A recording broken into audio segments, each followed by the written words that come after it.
હવે આપણે છઠ્ઠા ધોરણની અંદર એક એકમ શીખી ગયા. ત્યાર પછી સાતમા ધોરણમાં એના પછીનું આગળનું જે પ્રકરણ 12 છે બીજગણિતની ગણિતીય પદાવલી આ શીખવાનું છે. બીજગણિતીય પદાવલી એટલે દાખલા તરીકે આપણે છઠ્ઠા ધોરણમાં શીખી ગયા x + 3 y - 4 5x + 6 આવું શીખી ગયા, જે બીજગણિતીય અભિવ્યક્તિ તરીકે આપણે એને ઓળખતા. આ બીજગણિતીય અભિવ્યક્તિ એ જ વસ્તુને આપણે સાતમા ધોરણમાં શીખીએ છીએ ત્યારે એ વસ્તુને શું કહેવાય? તો એ વસ્તુને આપણે આ ચેપ્ટરનું નામ આપીએ છીએ બીજગણિતીય પદાવલી. શું કહીએ છીએ એને? પદાવલી. બીજગણિતીય પદાવલી અભિવ્યક્તિ તરીકે જે ઓળખતા હતા બીજગણિતીય અભિવ્યક્તિ, એને હવે આપણે બીજગણિતીય પદાવલી તરીકે સાતમા ધોરણની અંદર આપણે જાણીશું. તો x + 3, તો x નો 3 સાથે સરવાળો થયો, y નો માંથી 4 બાદ થયા, 5 નો 1 સાથે ગુણાકાર +6 કર્યા. આ રીતે આપણે શીખી ગયા. ત્યાર પછી પદાવલીની રચના. હવે શું જોવાનું છે? પદાવલી. હવે પદાવલીની રચના કેવી રીતે? તો પદાવલીની રચના કેવી રીતે થાય તે. દાખલા તરીકે ચલ સંખ્યાઓ અને અચલ સંખ્યાઓ.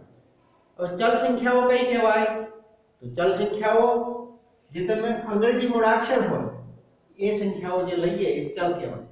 x હોય, y હોય, a હોય, આ બધી કેવી કહેવાય? ચલ સંખ્યાઓ કહેવામાં આવે છે. અને ધ્યાનમાં રાખવાનું ચલ. અચલ સંખ્યાઓ કઈ કહેવાય?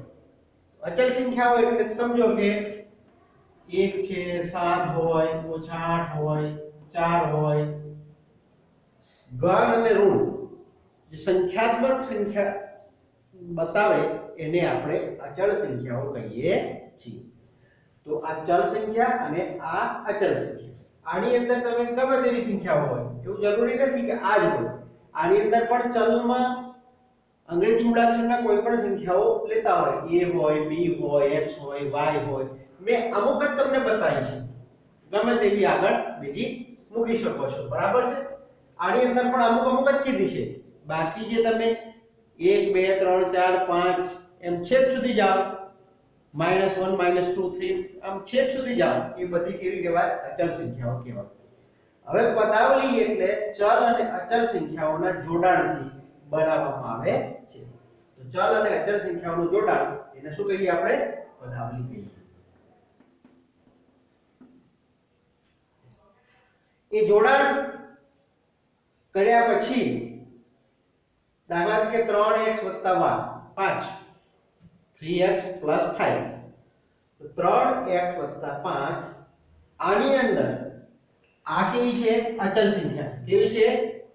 અને આ કેવી છે? ચલ સંખ્યા છે. તો અચલ અને અચલ બંને સંખ્યાઓ શું થઈ? ભેગી થઈ. પરંતુ કેવી રીતે? બે વચ્ચે શું સંબંધ છે? ગુણાકારનો. 3 નો x સાથે ગુણાકાર, એમાં 5 ઉમેરવા. આ એક પદાવલી બની. તો પદાવલીઓ આપણે આ જ રીતે ચલનું ચલ સાથે અને બીજા ચલ સાથે પણ જોડાણ કરી અને આપણે પદાવલીઓ કેટલીક બનાવી લઈએ. જો દાખલા તરીકે આ ચલ છે. કઈ સંખ્યા છે? ચલ. ચલ સંખ્યા એટલે તમે જો અંગ્રેજીના મૂળાક્ષરની સંખ્યા. આ ચલ સંખ્યાનું ચલ સંખ્યા સાથે જોડાણ કર્યું તો અહીં આગળ શું થયું? x * x. આનો મતલબ શું થયું? x * x. આને વાંચવું હોય તો x² એવી રીતે પણ આપણે વાંચી શકીએ છીએ. તો ચલનું આ બે વખત x છે આધાર છે અને આ ઘાતાંક છે. આધાર અને ઘાતાંક બંને હોય ત્યારે બે વખત ઉપર ઘાત છે એટલે x નીચેનો આધાર છે એટલી વખત ગુણવાનું. તો બે વખત ગુણવાનું એટલે પોતાની સંખ્યા સાથે. તો આ x નો x સાથે ગુણાકાર થયો. બીજું y છે એ ચલ છે અને એનો ઘાત 2 છે અને આ 2 છે એ કેવા છે? અચલ છે. કેવા છે? અચલ. આ અચલ સંખ્યા છે 2. આ અચલ સંખ્યા, આ ચલ સંખ્યા અને એનો 2 ઘાત. તો આનો મતલબ આ કેવી રીતે બન્યું? તો 2 અને y સાથે ગુણાકાર. 2 * y અને ગુણ્યા y. જો y કેટલી વખત છે, કહેવાનો મતલબ એવો થાય કે y વર્ગનો 2 સાથે ગુણાકાર, આવું મતલબ y વર્ગનો 2 સાથે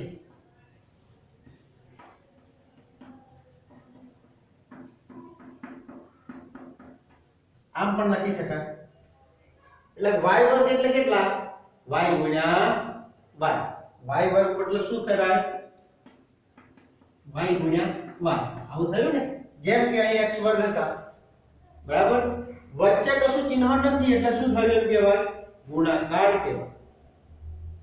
આગળની સંખ્યા x વર્ગનો 3 સાથે ગુણાકાર, આમાં શું કહેવાય? x વર્ગનો 3 સાથે ગુણાકાર, એમાંથી 5 બાદ કરવાના. એમાંથી શું કરવાનું? 5 બાદ કરવાના. આ પદાવલીઓ છે, આ રીતે પદ બને છે, બરાબર. x નો y સાથે ગુણાકાર, આમાં 3 ગુણ્યા x થયા અને ઓછા એમાંથી 5 બાદ કરો.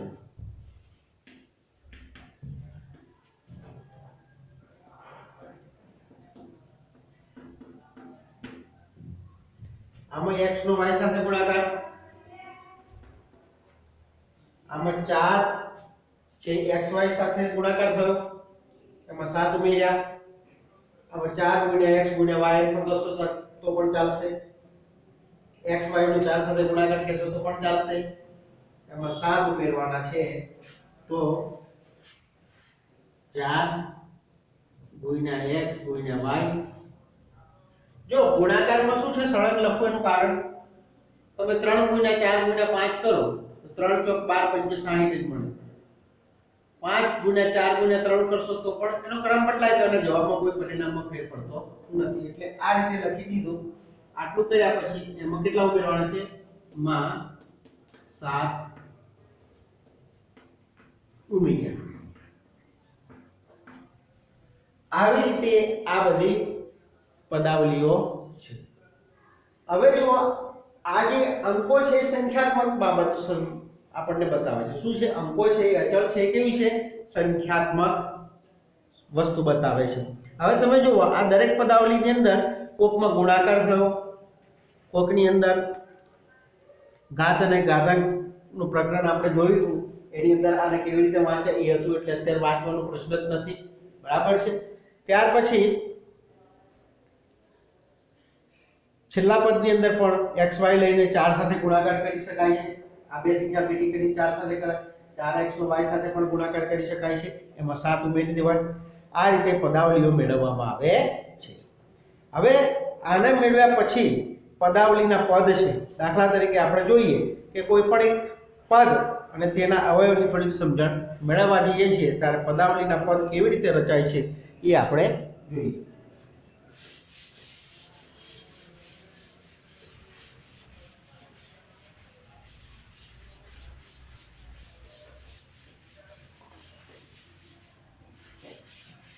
પદાવલીના પદની રચના કરવા જઈએ છીએ ત્યારે દાખલા તરીકે એક સંખ્યા લખીએ,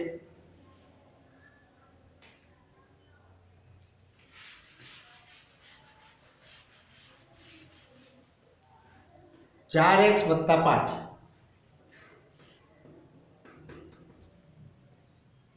હવે 4x + 5 આ સંખ્યા લીધી, આ અભિવ્યક્તિ લીધી. આ સંખ્યા એટલે કે અભિવ્યક્તિ આપણે છઠ્ઠા ધોરણમાં જાણતા હતા કે એ રીતે એને અભિવ્યક્તિ કહેતા હતા. એ રીતે અભિવ્યક્તિ આ પદાવલીની રચના માટે પહેલા આપણે શું કર્યું?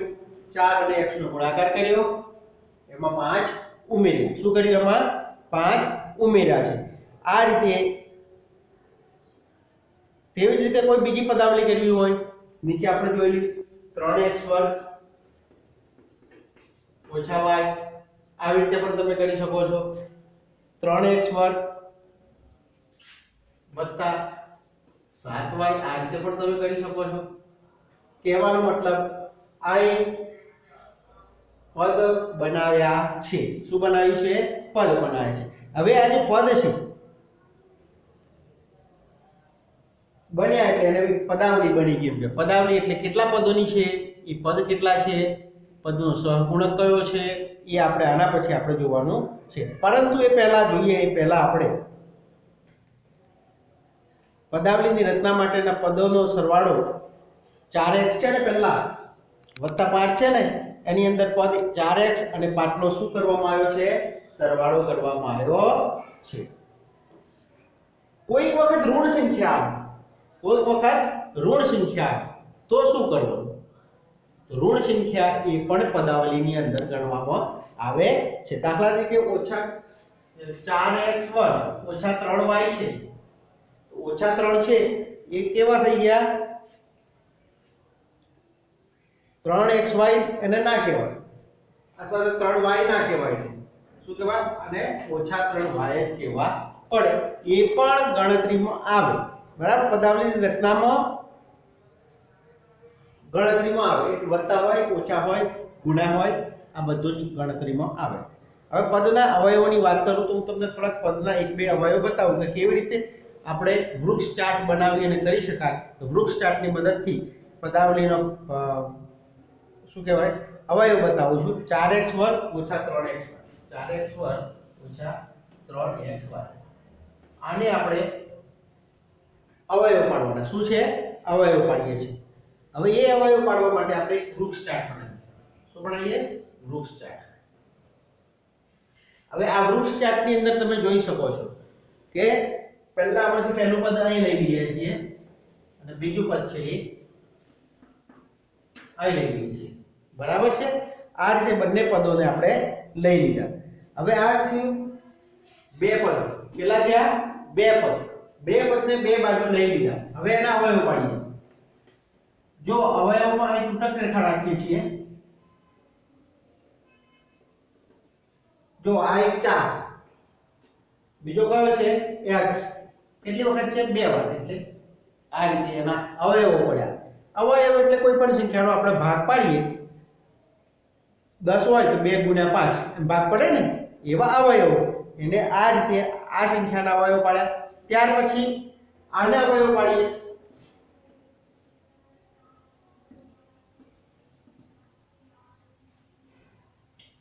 આને પાડવા જઈએ છીએ ત્યારે આ -3x અને y આ રીતે આના અવયવો પડે છે આ આપણી સંખ્યા આ એના અવયવ હજી એક અવયવ તમને હું પાડીને બતાવું છું બીજી સંખ્યા છે 5xy + 10 5xy + 10 હવે આનું એક કરી દો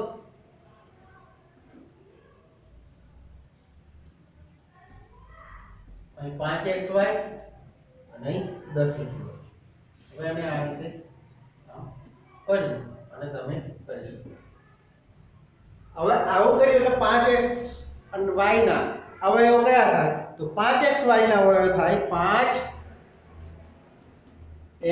અને y આ વૃક્ષ ચાર્ટની મદદથી અવયવ પાડવાના કે તો જલ્દી આવડી જાય કે ના આવડી જાય તો શું છે આમાં આ સંખ્યાને આપણે જુદી પાડી અને આ 10 ના 10 જ લખી દઈએ બરાબર એના અવયવ પડે પણ અહીં આટલા બધા ભાગ પાડવા નથી આપણે પદને ખાલી જુદી રીતે છૂટું પાડીને કરી દેવાનું છે એટલે આ રીતે એના અવયવ આપણે મેળવીએ છીએ આટલું આવડ્યા પછી આપણે પદોનો સહગુણક જોવાનો છે સહગુણક એટલે કઈ સંખ્યા સાથે કોનો ગુણાકાર થાય એ આપણે જોવાનું છે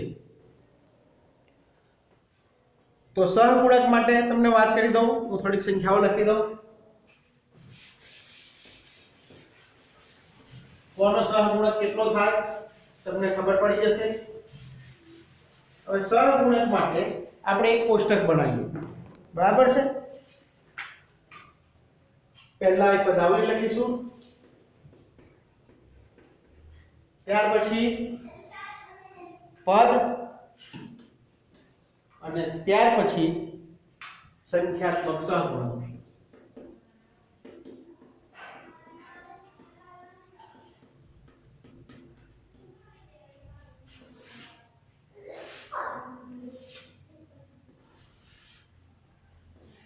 હવે આની અંદર આપણે જોવા જઈએ છીએ ત્યારે સંખ્યાઓ લખી દઈએ પહેલા x y + 4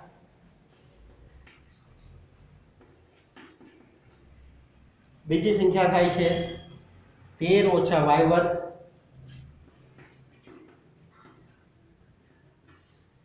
આગળ સંખ્યા લખીએ છીએ 4p વર્ગ ક્યુબ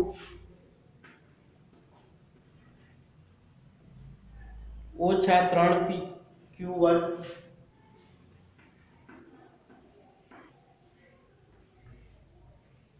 વત્તા 5. હવે આપણે આ સંખ્યાઓ લખી એ દરેક સંખ્યાના આપણે પદ કયા છે એ પદ લખીશું અને એની સંખ્યા પણ આપણે સહગુણક પણ લખીશું. ચાલો પહેલી સંખ્યા છે પહેલી પદાવલીની અંદર x વર્ગ વત્તા 4 xy વત્તા 4. હવે xy ની અંદર જે